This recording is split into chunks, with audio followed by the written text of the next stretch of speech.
I call the City of Escalon Recreation Commission meeting of November 12th, 2025 at 6:36 p.m. to order. We will now say the Pledge of Allegiance.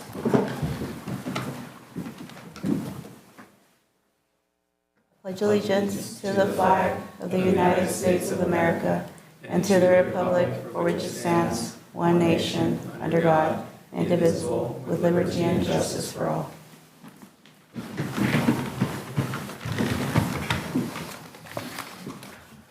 Will staff please do roll call? Commissioner Bauer, Present. Commissioner Hogan, Present. Commissioner Showalter, Present. Vice Chair Silva, Chair Trejo. Present. Thank you. One thing I was going to ask for the commissioners, if they're okay with it, if we, after we do the consent calendar, are we okay if we do matters presented from the audience before we do the staff communications? Yeah. Okay, all right. Thank you. So then we'll start off with the consent calendar. We need to approve the minutes from the Recreation Commission meeting of October 1st, 2025.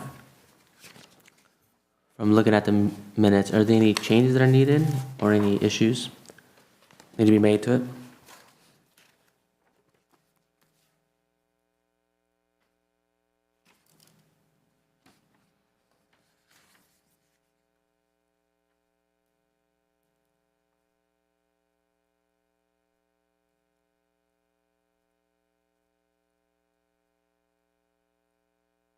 Hearing none, is there a move to approve the minutes?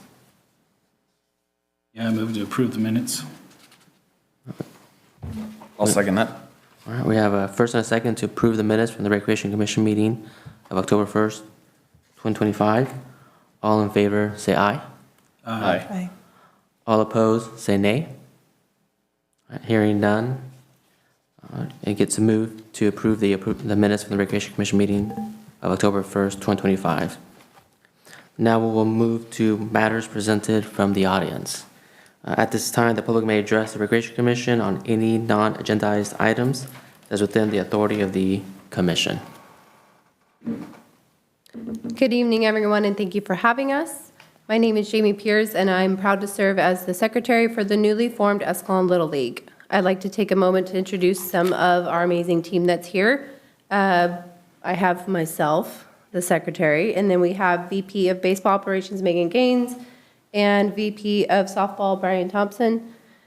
We also have our president, Randy Waters, coaching and volunteer coordinator, Justin Borges, treasurer, Stephanie Hogan, who's here with us tonight. Safety officer, Aaron Castillo, is not present. Information officer, Brandy Vanderwolf. Facilities and maintenance, etc. Yvette here is helping us on the city side. And the player agent, Samantha Taylor. I don't think I missed anybody. Together, we represent a group of passionate parents and community members who are dedicated to bringing new energy and opportunity to youth baseball and softball in Escalon. Our goal as Escalon Little League is not only to provide a fun, safe, and competitive environment for our players, but also to strengthen community pride and involvement through the sport we all love. We're excited to partner directly with the City of Escalon to grow and enhance our baseball and softball program, improve facilities, and create a program that truly reflects the spirit and heart of this community.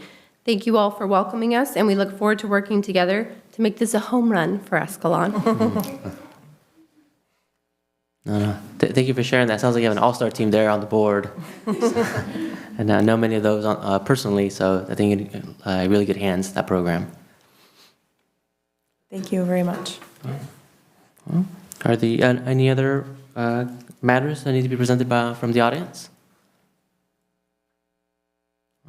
Seeing that there is none, we will move on to staff communications. Agenda item number 2, monthly recreation update, October of 2025.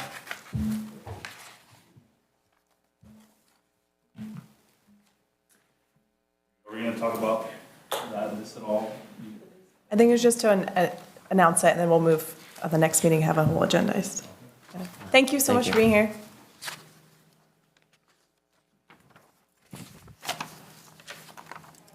Okay, Chair, thank you. As we do every month, the monthly report is available in the agenda for your review, for your reference.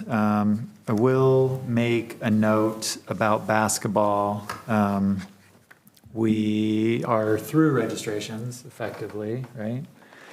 It's closed for the most part. We are looking for 2 coaches to get kids off the wait list. We'll continue to share this one. We are essentially waitlisting kids until we have enough coaches for the program. So as a coach comes on board, we pull the appropriate number of kids for that coach off the wait list. What we have found is doing it the opposite way, just letting every kid sign up and then hoping for coaches at the end has led to many problems. One, not enough coaches early enough, and then late jerseys, late schedules, late everything because we're flexing things. And then what it ends up happening is we have teams oftentimes too large for what they should be. And then we have a lot of kids sitting and, there's not enough playing time and all these things. So we've gone to this program where we're essentially waitlisting kids until such time as we have coaches. That we do need 2 coaches, correct, for basketball right now. We hope to get them. Yvette is working very hard to get those coaches, but that means we do have a number of kids on the wait list. Now, our overall rule is every kid gets to play, and we will, go pretty far to ensure that happens.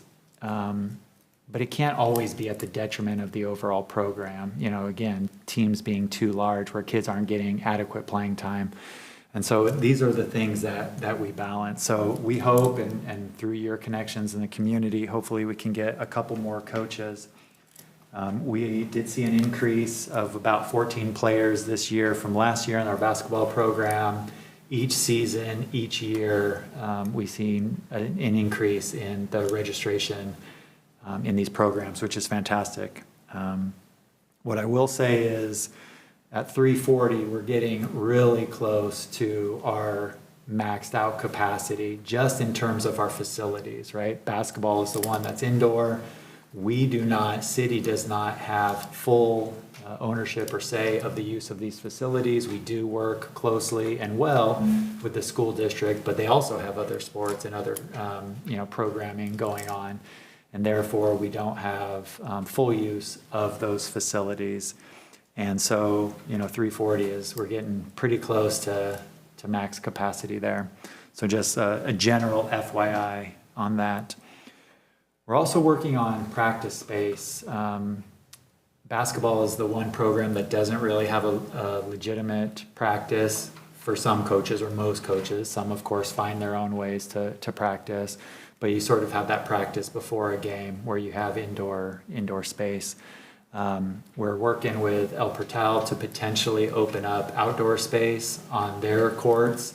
Now, we don't have lights out there yet, so it's going to be a short window, 3:30 to 5, something like that.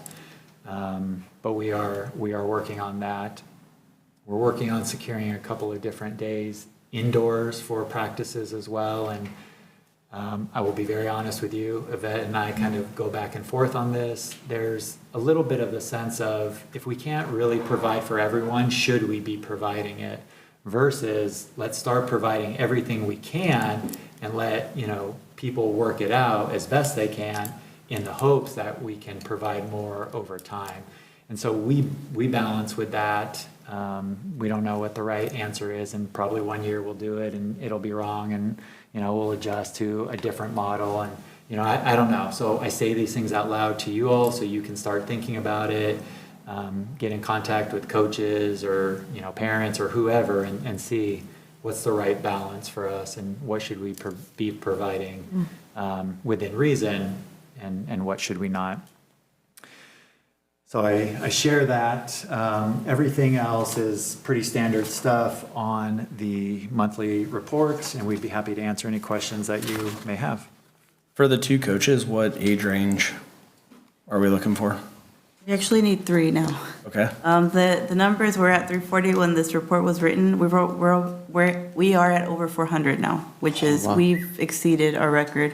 Oh, wow. Yeah, so we need a JV coach, a JV girls coach, which is 7 and 8-year-old. We need a starter boys coach, which is 9 to 11. And we desperately need an all-star girls coach. Reason being is we need at least 3 to make a division. This would be the first year that we're able to put together an all-star girl, well, a girls division and the oldest division that we offer. In the past years, we've always had to combine them to be co-ed. So, you know, we're really trying to get that all-star girls coach to come in so we can at least have 3 small teams and make a girls division. The JV girls, it's not absolutely needed, but it would be nice to have an even number of teams, you know, just so we can avoid double headers. And then the starter boys, we can make do without it, but again, an even number of teams and then larger team sizes if we don't feel that. But the one that, you know, I am desperately looking for is the All-Star Girls. Yeah. Yeah, and for the JV and the All-Star boys, how many kids right now you have per team? It's about 8. Okay. Yeah. Yeah, I think if you do get in a crunch, I think you're fine going up to 10. Yeah. So when we get 10, it's kind of a nice number. You can almost do almost like a hockey where you kind of put a whole new team in, so that makes it a little simpler. But I'd strongly would not recommend going past 10. Once you go past 10, as a coach, you'll be hoping that some kid doesn't show up. Yeah. Because that becomes the substitution becomes very challenging for the coaches once you go past 10. Yeah, and that's one thing that we've been focusing on. We've tried to implement it in the past. We just can't with the large number of registered players. But we have focused on finding like a middle ground, which will give us some wiggle room to make smaller teams if we have to, or bigger ones if we have to. But one of the focuses are on getting an even number of teams so we can avoid the double headers, especially for the younger divisions, because feedback has come through where parents are not, little ones have a hard time keeping up with double headers. It's a lot, the 4 and 5-year-olds, 10-minute games and they're exhausted. So double headers aren't ideal for those divisions. Has anybody reached out to the high school to see if there's any high school kids that need community service hours? Any of the high school athletes? For coaches? Yeah. As coach. So we tend to not recruit high school coaches just because of the closeness in age, and then also, we're putting them in charge of kids. For like the littles. The littles, if you're yeah. looking for littles, I mean. So the JV girls, they're 7 and 8-year-olds, and then the starter boys are 9 and 11. So the starter boys and then the all-star girl, we definitely can't do high school. No, but for the littles, you might be able to get away with. Yeah. If somebody needs just an option. That's a good idea. I'm on the same thought there, but also the Boys and Girls Club, I know, has been doing a lot of like different basketball clinics on different nights of the week at El Portal and stuff like that, and they have coaches come in, so maybe that's another pool of people to pull from. I can get you the contact if you want. Yeah, please. One thing I was going to say about the practices, if you are limited to how much gym time I have for practice, there's different ways to approach it. One way you can do it is give those slots that are available to the oldest kids first, oldest divisions, because they would be able to make the most use out of it. Another option would be potentially almost doing like a shared, kind of where maybe one coach takes the lead and maybe there's 6 teams there on the court, but he ends up kind of manages them, almost doing like a sports clinic almost. That way you can have more than the teams there. And I guess it depends too on the gym. When I think about the old gym, where you could potentially have 4 teams there, each have their own half court. Or if you need more, then you do 16, but then you have to have one person kind of just managing that, which some parents or coaches might be willing to do, because that time on the court is very, very valuable. It's not the same going outside and playing out on the streets. It's a very different type of feel to the court and feel to the ball as well.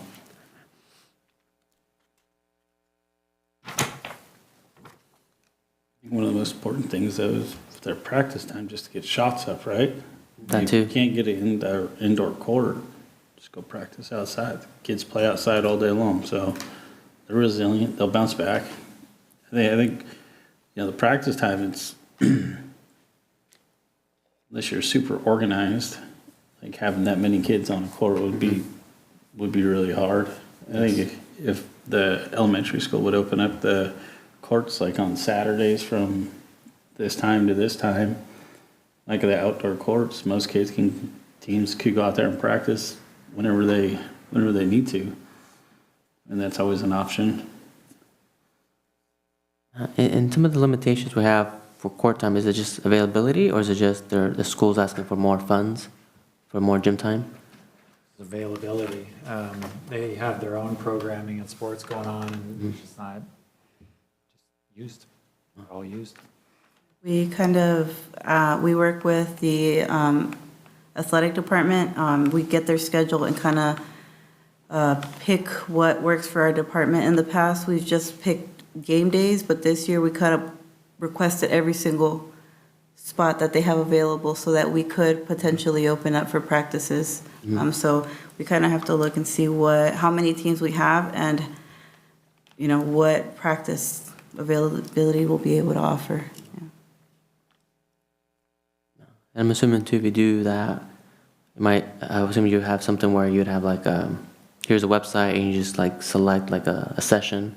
Yeah. Maybe like a first come, first serve potential situation. Yeah. Yeah, with limits, of course, one per week or something like Yes. that. Yeah, but either way, it's kind of hard because I feel like, as we try and improve the program, there's the consequences, right? More and more want to join the program and want to continue coming back to it. I believe they have smaller hoops. So if you got worked with the school, you could have the littles go over and practice on Saturdays on the lower hoops, on the blacktop. And you could have the older ones over at El Patel and just let them run.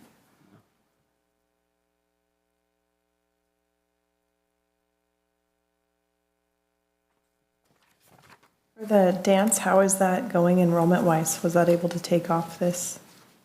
No, not for the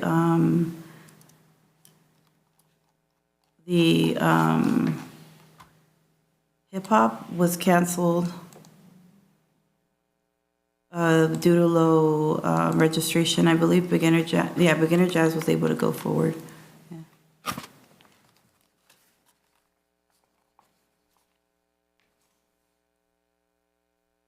I had some community feedback I'd like to share for yoga.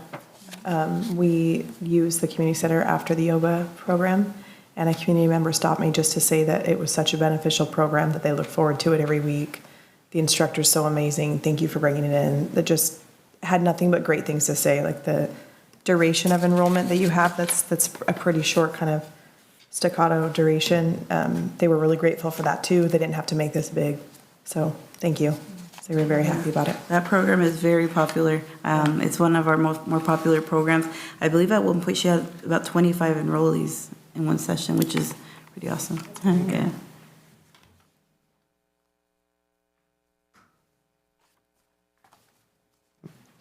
And thank you for the recreation update.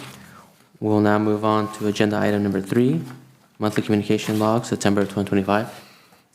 Likewise, this is our effort for transparency and communication.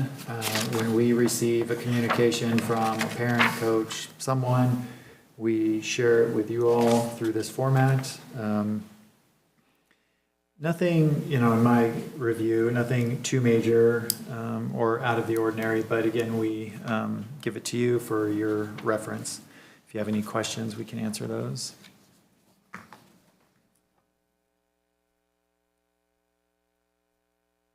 Soccer coaches attendance, the final one.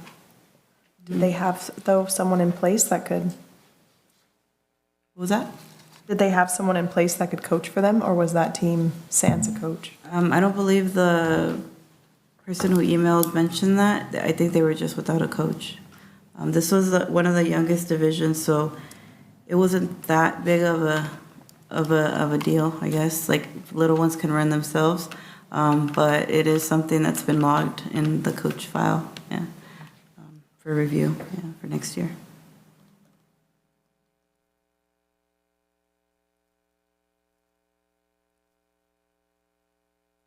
One of the complaints here, and I think it's going to be for each division, but one that says email from parent concerned they're not yet being contacted by their flag football coach. And that issue is the same for every sport. Typically what you'll see is when the coaches will do the draft, they might know some of the kids' parents. So that night they might text them, or the next day text them, say, hey, we got so-and-so on your team, welcome to the team. And so, so they'll contact, right, them. But for the other coaches, or even the other players on that coach, his team, he might not know them yet. So until you get the contact information from staff, they won't be able to contact them. However, you got some parents say, yeah, I found out who my kid's team on, but other parents say, well, I haven't heard yet. And it's just that situation where it's not always, it's the coach that's lacking to communicate. They just don't have the contact information yet.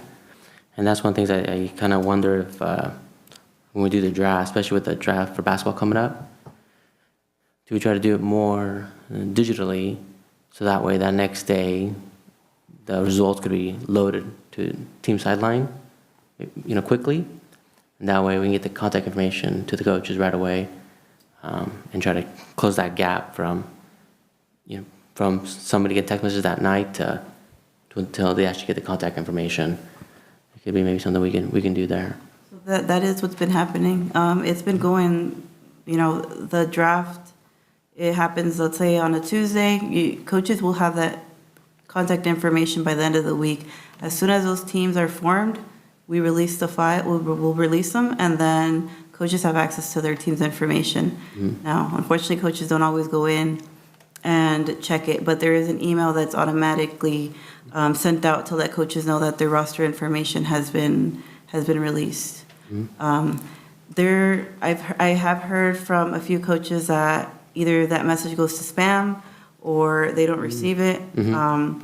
But that's something that's been done. And then also on the programs that go through like one of the special programs like NFL flag or the junior NBA or even MLS soccer, there is a way for us to send out a roster that is similar to the one that was provided by Blue Sombrero, and honestly, that is the easiest one to read. But for flag football this year, they introduced a different way that made it easier to upload uniform information as opposed to having to upload all the players' information at the same time. So there was a disconnect this year. We'll just have to work, I guess, with coaches to see what's the best way of communication, and even maybe something along the lines of having player contact information at the time of the draft. That could be something that we can do, basically, as you pick a player, we can give you their contact information. That's something that can happen as well. Yeah, and I'm not sure Team Sideline has it, but I remember with Sports Connect, it did have the option where, as assistant administrator, like staff, they could send out on behalf of the coach, like what team you're on and what's your schedule update.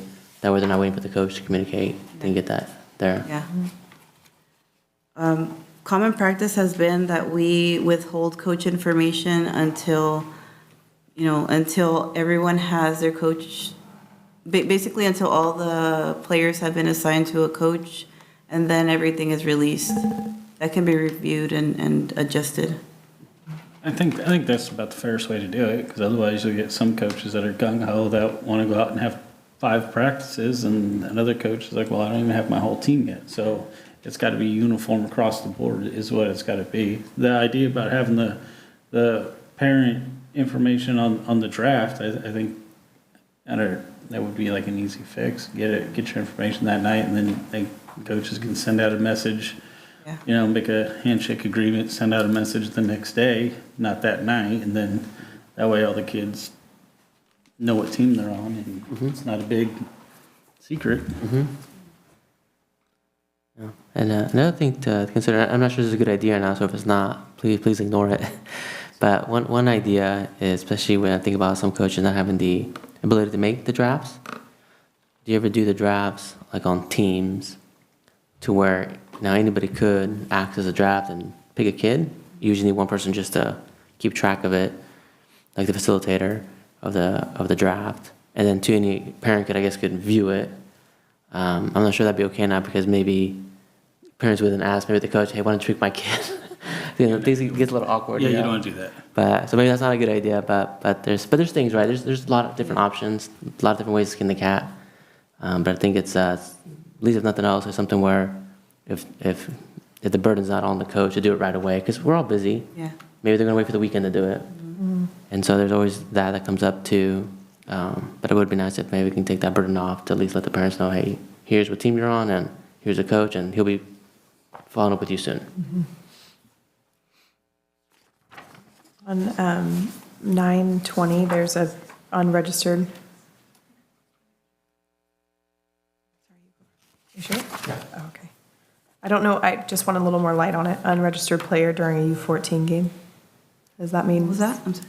Unregistered player during a U14. Oh, yeah. On 9/20 Yeah, so we received an email from a concerned parent that there was a player on one of the teams that was playing. Yeah, amongst other things. Oh, that had shown up that was not registered. It was like a Yeah. sibling or a, Yeah. oh boy. Yeah. It's not the first time. I mean, I've Yeah, seen it it happens. a handful of times in the couple of years I've been here. Not uncommon. Okay. I'm not saying it's right. I think it's wrong. I don't actually have an opinion on it because it hasn't ever impacted me yet, so I don't know if it's the gentleman's agreement that they wanted to play and that's what made it. I honestly wouldn't know how to answer. We didn't receive a response from the coach. So the email was sent, it was read. Understood. There Okay. wasn't a response.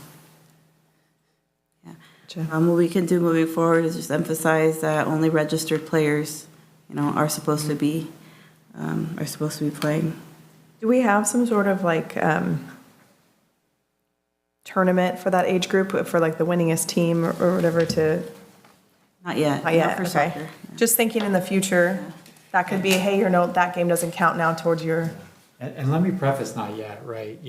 Not yet means like we haven't got around to it.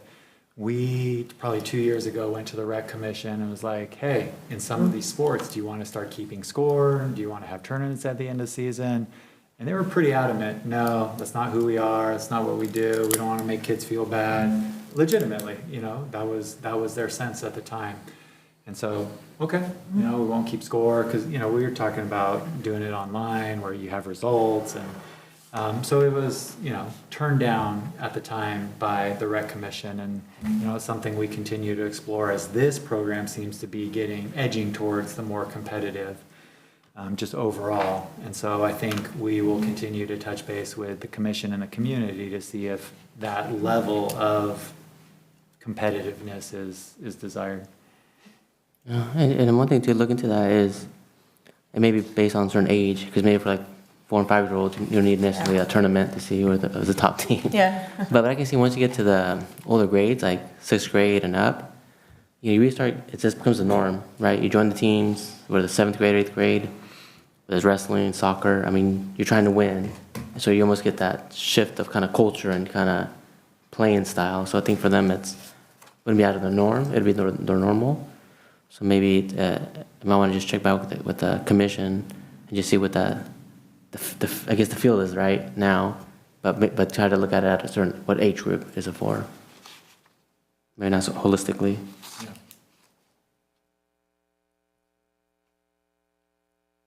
And I don't mean to sound cavalier about like the, kid who wasn't eligible. We see a lot. We see a lot of, sort of one-offs or unique circumstances. And, we kind of take it in stride. And it's a blessing and a curse a little bit to share everything with you all, because now you're starting to see it all. And, I think we have to realize we're not going to address everything. And, kind of one comment is it's an issue. And if there's a broader issue, then we should address it. But you started to say it, Chair. Some of these coaches, in terms of notifying players, some will right after the draft, hey, you're on my team, blah, blah, blah, and then that's a Tuesday, and someone on Thursday was like, well, they found out on Tuesday, why don't I know? And, that coach just hadn't got around to it. So we have to understand these are volunteers, they have lives, they have families, they have jobs. They're not going to get to it right away. And we will try to do everything we can to either automate it or get it out as soon as possible. But I think there's probably some logistical issues that we can't get it out immediately. But we'll work on that. And so I think some of this is just controlling expectations. If your expectation is you're going to find out right away, or you're going to find out at the same exact time as, someone else did, I mean, that may be an unrealistic expectation. But all of these are good. It's good to have the conversation. It's good to kind of think through, what would we do in that case. But, we're not going to address every single one 100%.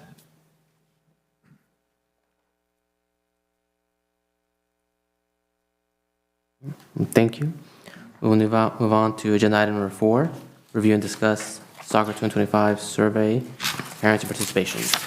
Perfect. More information, more transparency. We have done this after every season recently where we do both a coaches survey, and we got a pretty good turnout, I would say, in the coaches, about 25%. It's not bad, a little more than 25%.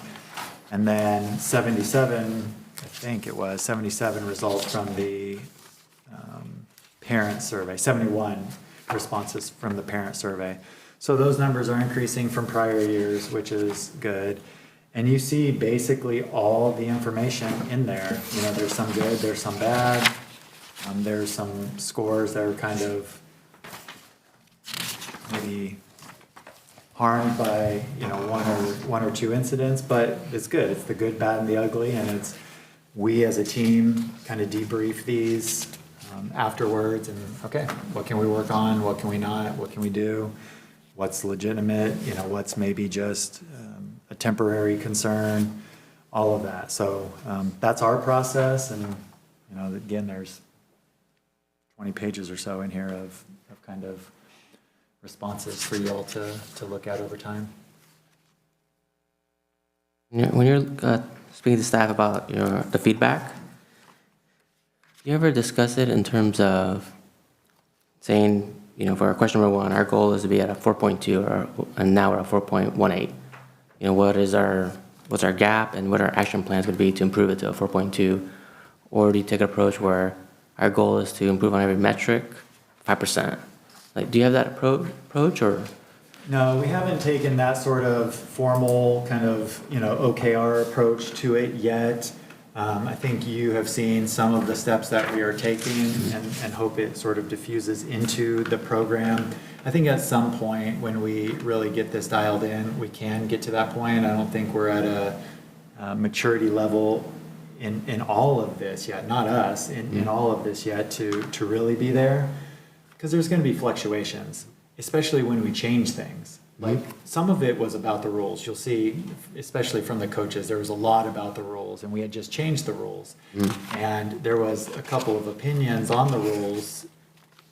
There was some changes in the rules that we made that were, should we have done it? Should we not? I don't know. Let's see. And so as we change things, scores are going to adjust, and so we're not quite fully dialed in to get to that level yet, I would say.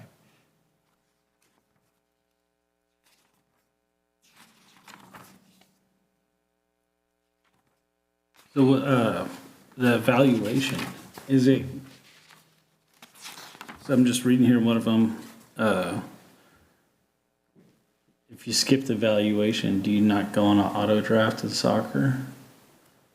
What we have done is if you attend evaluation, you can get drafted. If you don't attend an evaluation, then you are auto-selected.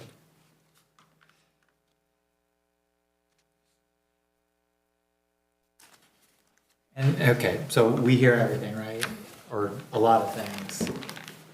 We have heard many times, people game the system. It's human nature. It's happened for millennia, right? There have been players who have not attended evaluations to not be seen so that, Coach X can draft that player. Yeah. Are there legitimate cases where someone could not attend and therefore they're sort of auto-drafted? I'm sure that happens. And none of these things are hard and fast rules, right? We've adjusted many times over the couple of years that we've been here. And if we need to, we can adjust again. That seemed to have been the most fair. I think if you don't show up, you're auto-drafted. Yeah. Because also what we saw, baseball was the one season prior to sort of some of our improvements that had evaluations. And it was an abysmal showing, like 5% of the kids out there showed up for evaluations. I mean, it was like almost not even worth having. And so there's got to be some impetus to show, because that's what, that's what coaches need, that's what players need, that's what we all need. Yeah. And so that's been the impetus. I Whether think that's that right or should wrong. just be across the board. What's that? The auto draft should be across the board, every sport. You don't show up, you get auto drafted, Yeah, just for the draw, yeah. hands down. Like, And that's the direction that we're moving. To be fair, for soccer, it was the first time that we did an evaluation after baseball, right? And there were lots of things that came up. Some people weren't able to make it. It was the first week of summer, I believe. There was only one day that was open, so there was a few families that weren't able to make it. So what we ended up doing to make it fair was that at the draft, coaches were informed that even though we had informed everyone that, they wouldn't be able to draft, we were going to make an exception because, because there wasn't enough accommodations for those that truly couldn't make it. So they found out at the draft that they were able to pull those players. That was not the case for flag football. For flag football, this was enforced. And we did some work on the back end so that those excuses were not going to work anymore, right? So we had a main day of evaluations. We had 2 days of evaluation. You can attend 2, you can attend 1, but 1 had to be attended. Now, there were some exceptions for like medical exceptions or like very, very special circumstances. But, that requires parents to, communicate with us, and we will work with parents if it's within what is fair to everyone and the program, right? So for the flag football evaluations, it went well, 2 days. And then at the draft, what we ended up doing was we made a list of all the players that didn't show up. We basically balled them up in a little ball, and then coaches were blindly selecting them. That way everyone could see who they selected. And it wasn't like, oh, Yvette's just putting them, at her, she's putting the best kids in her favorite teams. No, everyone saw. And then again, thinking of fairness, coaches were allowed 1 trade. So we are hoping to follow that process. And every season we learn, right? We learn what went wrong in the past season and we apply it to the next one. So that the program can benefit and we can provide a better experience for everyone. I just think all right. If you offer 2 evaluations and if they can't make it to either one, it goes straight to an auto draft, and that's all it is. Like, and you can trade, like, in my opinion, I'd be like, I wouldn't trade an auto drafted kid because I might know who that kid is, and this guy may not know that he's got a really good player. Like, just show up and be put on the team. Yeah, we want to have a backbone. We want to enforce rules. We also know that we are making changes and there's going to be a learning curve and sort of this acceptance of it. But we also know there's like other dynamics, not just competition. There's family dynamics, there's, ride share dynamics. There's all these different things that, we know happen. And so we've, allowed some allowances, so to speak. And so again, we're feeling it out, right? We're feeling it out and seeing what works, seeing what doesn't. I think the auto draft is awesome. One thing that I thought was kind of interesting in some of the questions was when you compare question 12 to question 14, question 12 asks, do you anticipate your child to play next year? And pretty much everyone said yes, except for like 2. But then you had a question number 14, says, are you interested in coaching next season? And more than half say no. So it seems kind of, I would think those 2 will go together for the most part because either you like the program or don't like the program. So it's interesting that, yeah, I like the program, put the kid next year, but I don't want to coach in this program next year. So I'm not sure if there's something that was going on or there's like a theme of why parents didn't want to come coach again next year. I talk to a lot of people, both here and in my personal life, and some people are not comfortable coaching. Some are, some love it. People they're not comfortable coaching. They don't know the sport well enough. They're not, that kind of personality that's willing to instruct. It can be a very uncomfortable thing, and even for seasoned coaches, I mean, it can wear on you. The kids, the parents, the competition, the time commitment. It can wear on you. So I wouldn't necessarily say someone who doesn't want to coach isn't fond of the program. I don't think they're necessarily correlated like that. You're super comfortable coaching, some aren't. I think a lot of it is time commitment, like you said, parents. I mean, how many times you go to watch the youth sports and some parents are a little over the top. It's like, if you're a volunteer, you really don't want to deal with it. That's true. The coach survey, there's a comment under it's page 22 of 60, and it's number 8 on there. Do we really have 26 Tiny Tot teams? No. I was gonna say that. I circled it. I'm like, that sounds out like an outrageous what? number of teams. Yeah, there were 26. Sorry, I was thinking about basketball. Yeah, there were 26 teams. 90 something total, Yeah, 99? there was a lot. Yeah. 90. But we also have to remember these are very small teams. So we try to keep them as small as possible. They have their own field. Their games are 30 minutes. They practice for 15 minutes, take a 5-minute break, and then they have a 10-minute scrimmage. So there's lots of flexibility on the teams, yeah, and their times. And if I can point out, that division is the division with the most spectators. You are correct. Yeah. You'll see grandparents, parents, aunts, uncles, cousins, everyone's there watching them. Yeah. And then on the following page, number 22, they're just the final comment, 22 on that one, the numbers on jerseys, it's necessary, don't overlap teams, all that stuff. I definitely experienced in my daughter's age bracket playing a team of the same color and the general confusion. I know there's not a ton we can do because MLS Go is kind of standardized, is my understanding, with the jerseys. Is there a possibility to tap into more options for teams other than the ones we had? There is. We kind of went with what was available because we have to go based off of what it's available. It happened with flag football that I had coaches select 3 teams. Those teams were out of stock. We had to go with plan D, E, F, G until we found one. And it's just kind of whatever's in stock. We can have up to 2 teams, and I get that it can get confusing. But as we all know, Miami was super popular.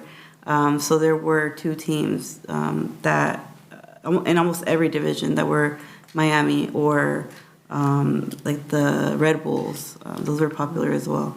I mean, we can try in the future to make sure that 2 teams don't get the same, but with these popular teams, it's just... Yeah. I do think that's something we can control a little bit more, and again, we're feeling it all out. The way it works is there's this general inventory. It's nationwide, right? There's this general inventory, and the popular teams are going to get picked first, and then there's other teams. And so we did allow coaches to select their preferred teams, and maybe we consider something like just auto assign. Here's your team. And then we can control who plays who a little bit more. I'm not saying we're there yet, but those are the things that, we look at this feedback and we can consider. On that first statement of the numbers on jerseys, if we're all going to be the same team, that would be, it's hard to call, hey, you with the braids. It was really difficult if someone was needing either intervention or did something, it was really difficult for them to figure out who it was, and especially when it's 2 teams of the same jersey playing the same. That we found was difficult. Yeah. That's a good point. And that wasn't actually even, I want to say, noticed, or there wasn't a realization that the jerseys didn't come with numbers until we received them, and we saw that they didn't have any. By that time, it was time to distribute. So there wasn't any time to press 900 jerseys. Yeah. So that was MLS protocol to not have numbers on the back of jerseys. I mean, we're already working on a system to ensure there's numbers on the back of jerseys. Right on. So for flag football, they have reversible jerseys. Was there an option for MLS Go to have reversible It was jerseys? reversible. Yeah, there was an option for that too. That's one thing to consider, because at least you have 2 teams, you can always be a different color. Well, that was supposed to happen. Dark is away and light is home. And so the coaches just didn't, No, they did. It was just not enough differentiation. when they reversed the jerseys? It's like a sea of pink, and it was hard, really, I don't know, maybe I'm not trying to be dramatic, but it was really difficult to follow your player, follow who did what. even with the flip. Wow, interesting. That's very interesting. Yeah, 'cause I know we had similar issues in basketball and also in soccer before we went to junior NBA, where there's only so many colors. You know, we got 26 teams. I mean, how many different colors of gray or green can you go with, right? It's just not it's not possible. But yeah, that's tough. I know we had a lot of things we had to do is do like where bring the pennies in case some team was too similar in colors. We'd have the other team wear the pennies. It's definitely a learning process. This was the first year that we were with MLS Go, so a lot of the stuff we realized when it was right in front of us. Yeah. All in all, I think it was great. Well, if MLS is like a lot of Major League Sports, I'm sure they have like multiple uniforms per team, not just like two. They got alternates this, alternate that. So if they want a certain team, they probably got like 4 options for jerseys. Not through the program, but yeah, that would be nice if there was.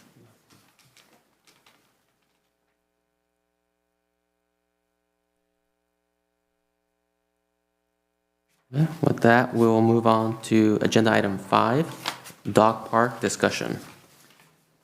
Okay, thank you. This is just a verbal discussion. There's no real item in your agenda package. One of the things that we've been exploring is more recreation type amenities in the community. We're looking at our parks, especially kind of stemming from Measure P and having more funds perhaps available for these types of things. One of the suggestions has been a dog park. It's a relatively nominal cost, relatively, and a kind of a tangible amenity, right? A new amenity for the community. And so we've kind of gone back and forth on what location, where, how, and what to do. And we even did a survey. I think 25 people said, yes, that's a good idea, we should do it, and 10 said no. So more in the camp of doing it than not, but it wasn't some sort of huge landslide. And then we talked about location a little bit in the survey and, maybe some other uses for the funds. Splash park came up a lot, pool came up a lot. And the way it was framed to the public was, we know pool is like a big one, right? But that's a 6 or 7 figure, this is a low 5-figure improvement. And so there's something that could be done quickly and relatively easily. So as we started to get to a location and flesh it out a little bit, neighbors in that area came out and this is not ideal, and so kind of there was a backing off a little bit. The park we were looking at is Reed Manor Park. If you all know where Reed Manor Park is, kind of in the southeast portion of the city. It's a park that's not as well known. It's not as well used, although one of the things that started to come out during this conversation was it's definitely used for soccer practices and baseball practices. And, you would eliminate at least a team or 2 per night in practice. And so that's one of the things we're looking at, right? We need all the practice space we can get. In fact, we're trying to work with the school district anyway. So it was close to happening and it's kind of backed off a little bit and just wanted to generally share, 1, from the kind of practice space for this commission, and 2, just as a general amenity. Most things happen with political will. If we can all have ideas, and if the ideas don't work, no problem. We, about face and we come up with another idea. But if there's an incentive, if there's a push for it, then we can continue to push. So just want to more plant a seed. We can talk about as much as you want tonight, but just generally think about, would a dog park be nice? It's about a $25,000-$30,000 improvement, and that's mostly on fencing. So we would take an existing park, we would fence off about 1/3 of it for this dog park. Has pretty good access. It's doesn't have a ton of residents around. It is surrounded on 3 sides, but not the 4th. And so it was a pretty good fit from some aspects, right? So anyway, like I said, just kind of plant a seed and you can think about it over time, ask questions now, but think about it over time and kind of see where we're at with this. Council's also deliberating a little bit as well.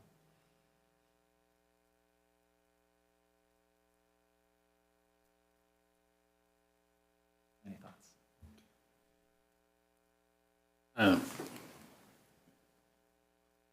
The splash pad idea, have you guys looked into cost and how much that is? Yeah, that's a six-figure. It's probably, there's different varieties. Yeah. The big thing is the you should recycle the Recycle water. water. And that's the big cost. Even if it's small and kind of minimal improvements, that's the big cost. It's a guaranteed six-figure, 2, 3, 400,000, depending up to much more than that if you have the real big amenities. So that just, it hasn't worked out yet, but something that continually is asked for. When it comes to having the water recirculate, it is a requirement during droughts. If you don't recirculate, then you're not allowed to operate it in California during this drought periods.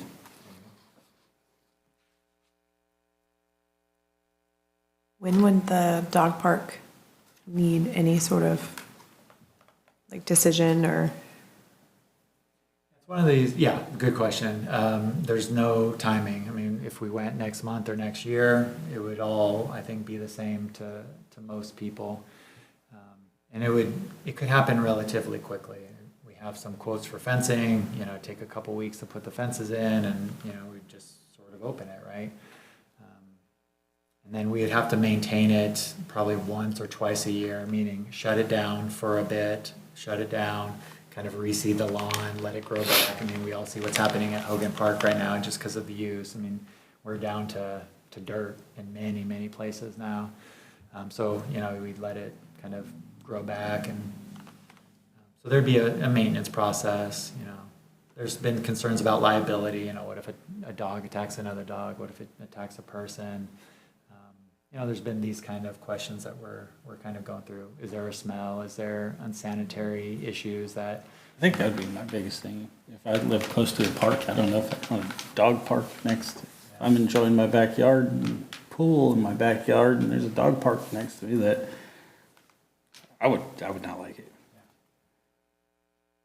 We've heard that sentiment before, for sure.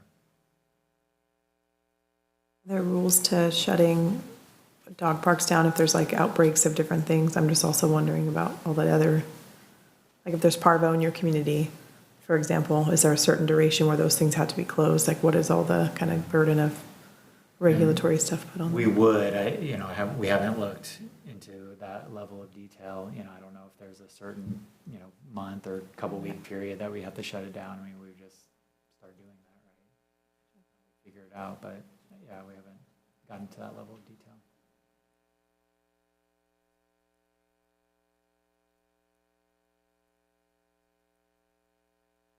We'll move on to administrative matters. Agenda item number 6, review and consider a new recreation sports program, adult soccer. Right, the next 3 things are new programming, potentially for our community, depending on the desire of the commission here. The first one, and stemming from some input we've received over time for sure, adult softball is very popular. In fact, we just grew it last year to include 2 more teams. And there's been some calls for additional sports. And soccer is like the lowest hanging fruit one.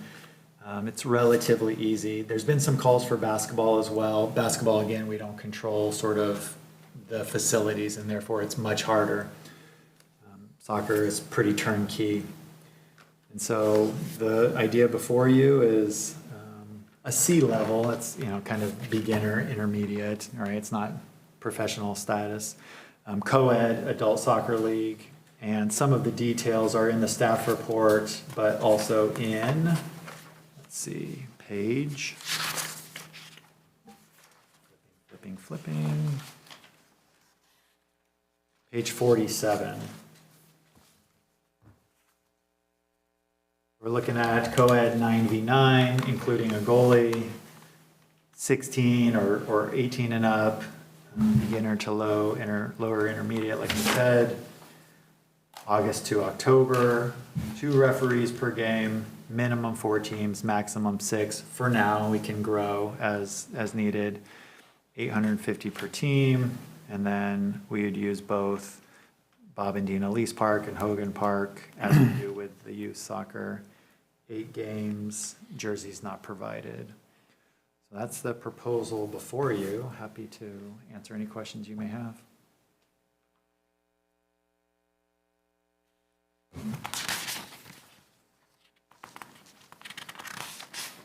I see that it's cost neutral to add.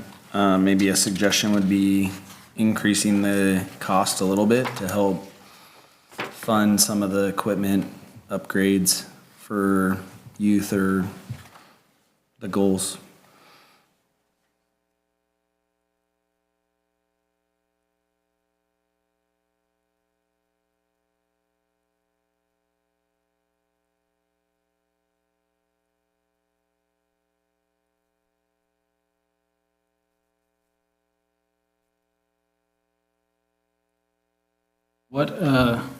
My question would be, what the uses of those fields during that time? Like, what sports are playing on those fields? And like you just said, the Hogan Parks right now is just dirt. So if we're gonna add, say, another 4 to 6 more teams just to start out, 3 more nights a week of chewing it up, at what point is enough? Just, I think that'd be one of my big concerns. I don't know what other sports are going on at the time around those fields, but that's a lot of wear and tear that, especially in the middle of summer when it's hot, it's going to require more water. And Well, during that time, it's mid-adult softball and then also soccer, the youth soccer program. We recently started expanding into Brentwood Park, and it was very well received. The goals that are out there are the larger goals. So if this were to go forward, we would try to reduce the usage of Hogan Park and move it over to Brentwood, or kind of bring in weekday games to reduce congestion for the Saturday games, and kind of just pop one of the youth games in there, and then, you know, the adult games. There is no set schedule or park. It's kind of, you know, we're gonna see what works, basically. yeah, So it wouldn't conflict, but there'd be more usage. Now Yeah. there'd be a couple games a weekend from adults. and then a couple games a weekend. Then these are adults, so if they're having a few pops in the park, you know, people got to go back and clean it up afterwards. And if you live in that neighborhood, is that something you really want going on in your local community while your kids are over at the park playing? Like, all that needs to be, you know, consideration. I mean, there's nothing wrong with, you know, but all that stuff needs to be kind of thought out and, you know, thought about at least. I mean, with the adult softball program, we haven't really ran into issues of,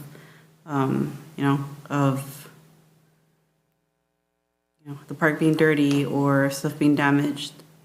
So while we don't expect something like that, you're right, it is something that should be considered. And it's just something to, I think if you're gonna start a new program, like you said, there's an opportunity to charge a little more, especially for adults, maybe we could backfill some of the youth equipment issues that we're having, and just a thought.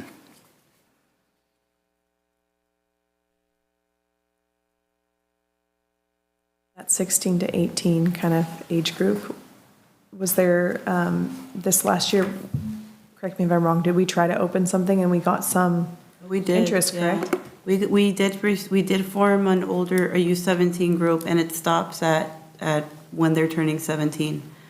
So this is kind of a bridge for those older kids. And then this was actually modeled after some local adult softball leagues. I believe Walnut Creek, this is their format, 16 and up, C-level, co-ed.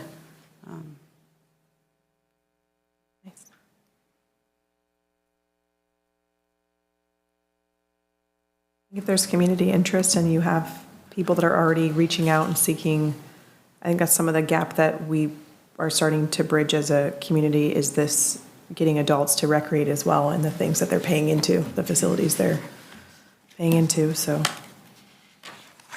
from my standpoint, I feel like there's obviously the kind of glaring things brought out, like how to figure out where they play and how to keep the use burden on fields as low as possible. But all in all, I think if you have interest, I know adult softball is a hit. Yeah. Play every year. It's Yeah, definitely. very fun.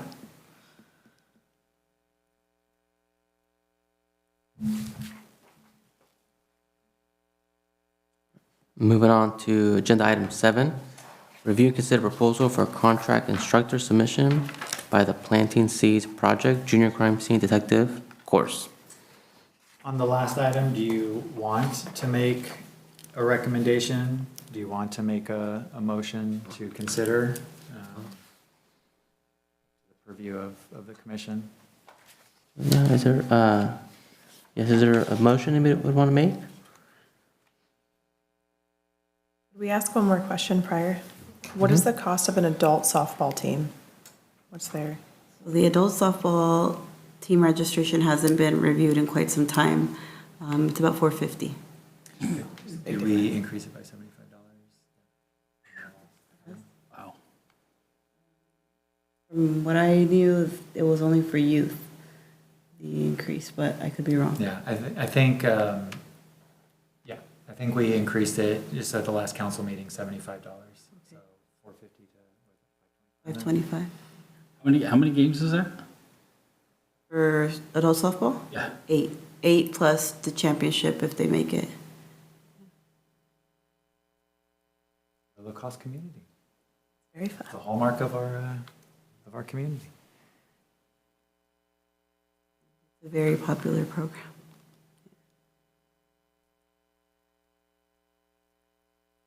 I think if you're looking to supplement some of the youth sports programs, you have a little wiggle room with your costs. Seems how I know BLD now just raised their prices. I think like $8 to get in just to play. So could be a little, as I'm reading some of the comments from the soccer, some of the soccer balls have holes in them. And, like just an idea.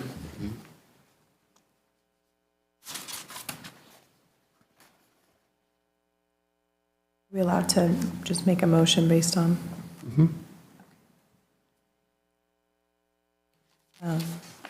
I'd like to make a motion to proceed with adult soccer league format proposal with a analysis of where games would be played, and then a consideration of possibly a fee increase from that $850. That would be my, Second that. So we have a first and a second to review and consider adding a C-level co-ed adult soccer league and to review the cost for the program. All those in favor say aye. Aye. All those opposed say nay. All right, hearing none, the motion passes. All right. Then moving now to agenda item 7, review and consider the proposal for contract instructor submission by the Planting Seeds Project Junior Crime Scene Detective course. So this is, and the next one, both programs out of the community center. As you all know, we have an open call for instructors to provide instruction, programming at the community center. For use of the community center, they charge whatever rate they charge. The city collects 25% of the rate that they charge for overhead, general maintenance of the community center, and the instructor gets to keep 75% of the revenue collected. This is an outside program. We haven't seen that before. Usually it's kind of locals, karate, yoga, dance, right? They're all sort of local providers. This is a kind of a larger regional, statewide program that would look to come in, They do charge more than we typically see. Again, that's neither here nor there. We received it. We want to bring it forward for the commission's consideration. As was read, it's called the Planting Seeds Academic Solutions, and they provide a junior crime scene detective course. Some of the details are in the staff report. We don't have instructor's name yet. It is a summer-based program. It's 1 day a week for 1 hour a day on a Monday. Again, at the community center, they are looking for a minimum enrollment of 10 and a maximum of 50, ages 7 to 12, so kind of in that, late elementary, middle school range, and a suggested program fee of $175. And so we have determined that it fits within use of the community center. Now it's just a matter of the commission sort of looking over it and making a recommendation. Interested to see kind of what that program looks like, if they have a video or something to find out kind of what bang for the buck a parent's getting. Yeah. Because that would be a good option for a summer program, as far as like the idea of like a summer day enrollment. And that's what it is. Yeah, it's during the summer. I'm assuming that's what the QR maybe is, active book. And there's some on page 53 Oh, that's all right. and 54. There's a flyer, and this is from them, that walks through some of it. Yeah, the QR code is maybe some sort of website or contact information. Their mission is to empower students to reach their full academic potential through personalized support and engaging learning experiences. Ooh, it looks like Napa, so do they have a local, did I read it wrong? I might have read it wrong. Yeah, it's Napa in Austin, Texas. Yeah, I was trying to figure out, do they have like a local person then coming down to do this, or how do you guarantee? So for my conversations with them is that they have someone that they are working with locally, but nothing's been secured. In other words, they'd want to secure the program before they start with the instructor. Of course, all the instructors would be fingerprinted and have to pass, all the requirements that the city has. There's an interested though instructor party that, From my conversation with Mr. Chris Jones, yes. interested to hear from that person in person, kind of what they see. I personally do like the program. I think a lot of parents and the kids too would be very interested to do something like this, especially in the summer. A lot of times parents are looking for a program or other items to do. It seems like especially the cost and time could fit in a lot of people's kind of time frame. But one thing I was going to say, and maybe this is all semantics, but I think when we're writing a staff report and we use the word consider, I wonder here's you never actually just consider. I think instead you're looking for us to either approve, authorize, or recommend to council. Because I think it's more than just consider in terms of this right here specifically. You actually are looking for a motion to approve or deny the request.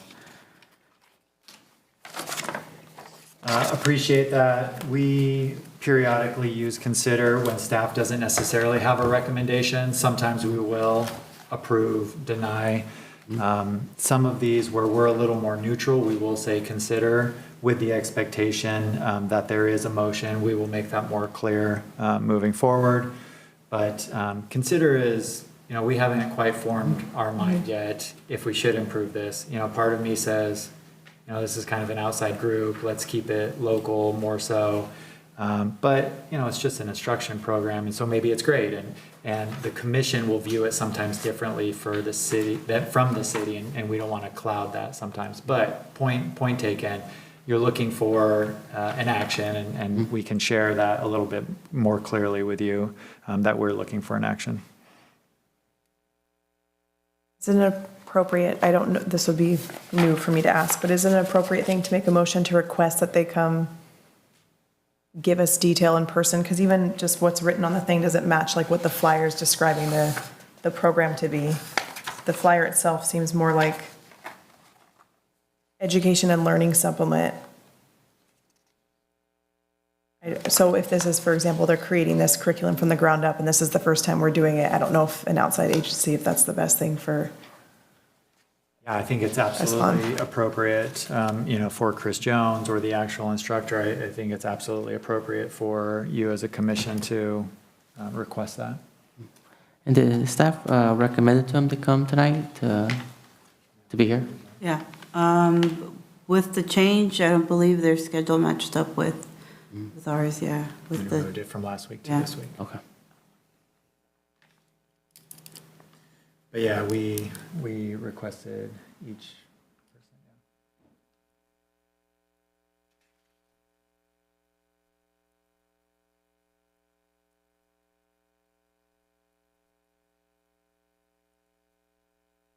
I make a motion to reconsider this agenda item with the request that we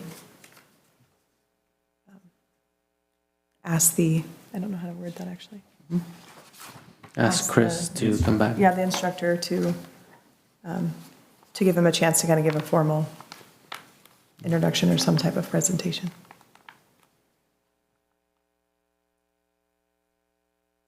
You need a second? I would second that. Okay.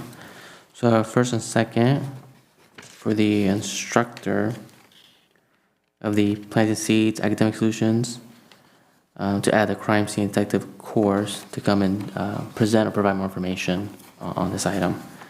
So first and a second, all those in favor say aye. Aye. All those opposed say nay. All right, hearing none, the motion passes. All right. Agenda item 8, review and consider proposal for contract instructor submission by Melanie Snelling Zumbini, or is that right?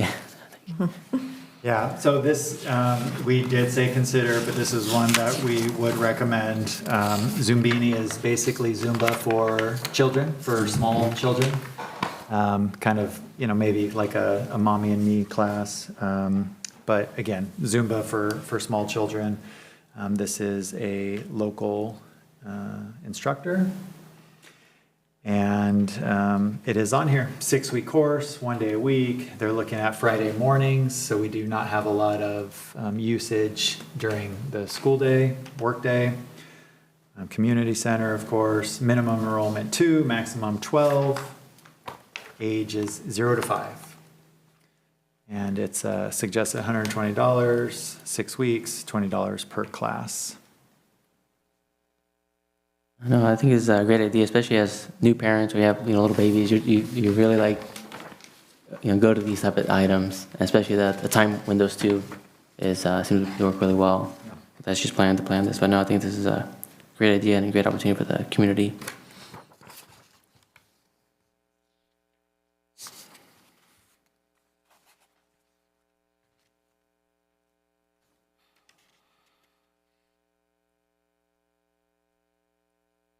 Only thought was that's a really low minimum enrollment. I don't know if, is that kind of standard though across most of the other things, or? It's really instructor driven, what she, in this case, Melanie, feels like, she's willing to put her time for, the number of people. And we've seen, they start slow sometimes and then grow over time as word of mouth gets out. So that was her minimum set. I think it's a good idea, especially if nobody's using the community center Friday mornings.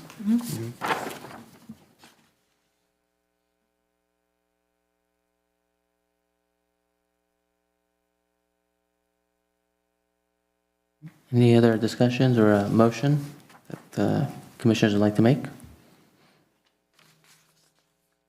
Yes, I'd make a motion to pass it. So we got a motion, is there a second? A second. So we got a first and a second to approve the proposal for contract instructor submission by Melanie Snelling Zumbini. All those in favor say aye. Aye. All those opposed say nay. Hearing none, the motion passes.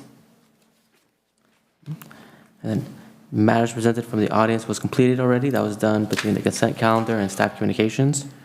We will now move to commissioner communications, and we'll start off with Commissioner Showalter.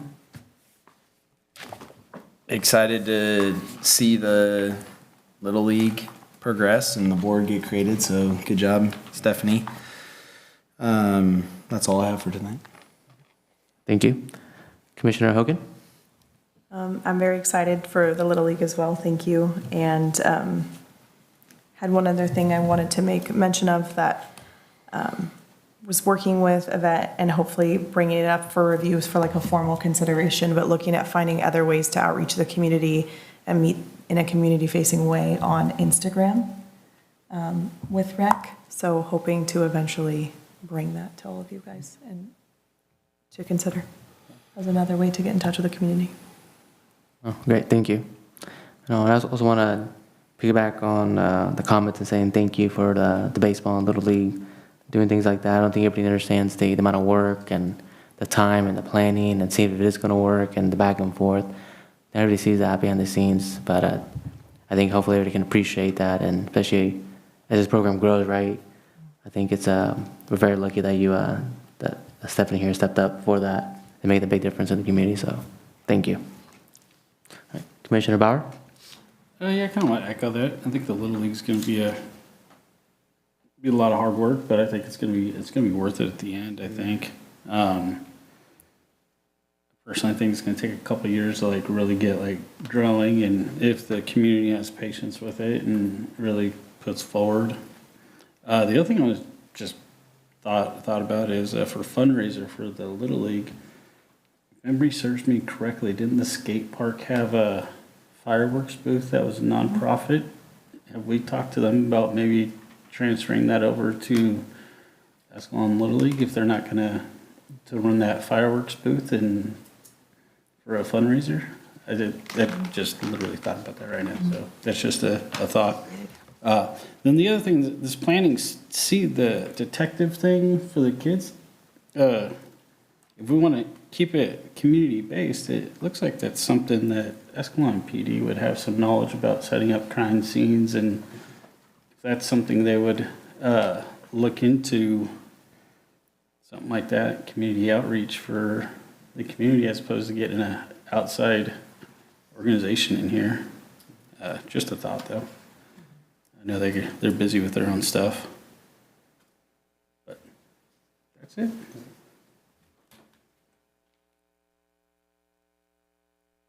On a couple items. On the fireworks booth, just so you are all aware, per ordinance, we're allowed to approve up to 4 fireworks booths throughout the city. For the last several years, EPF, Escalon Parks Foundation, who's been leading the charge on the skate park, has had a designated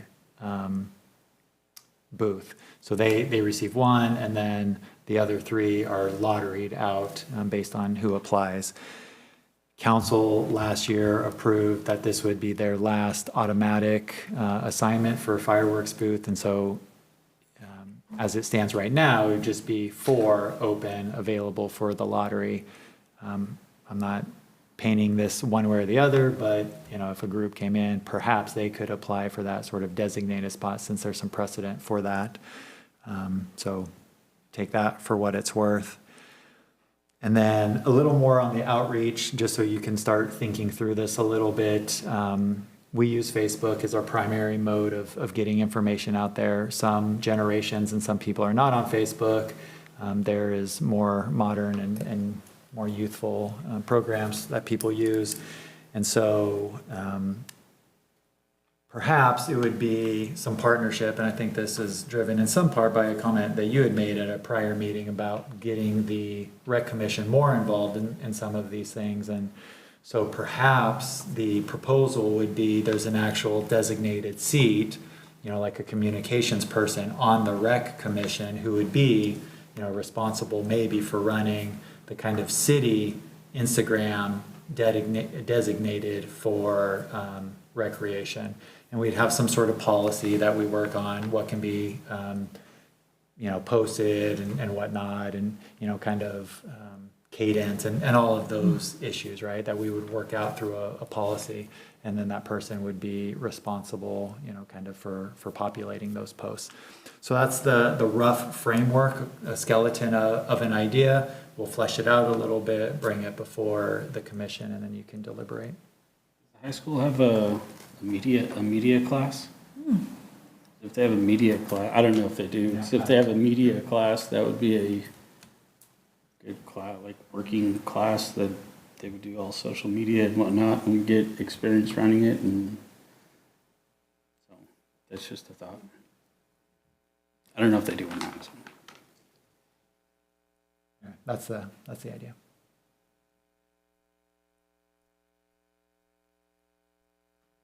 With that said, we'll adjourn the meeting at 7:56 PM. Thank you.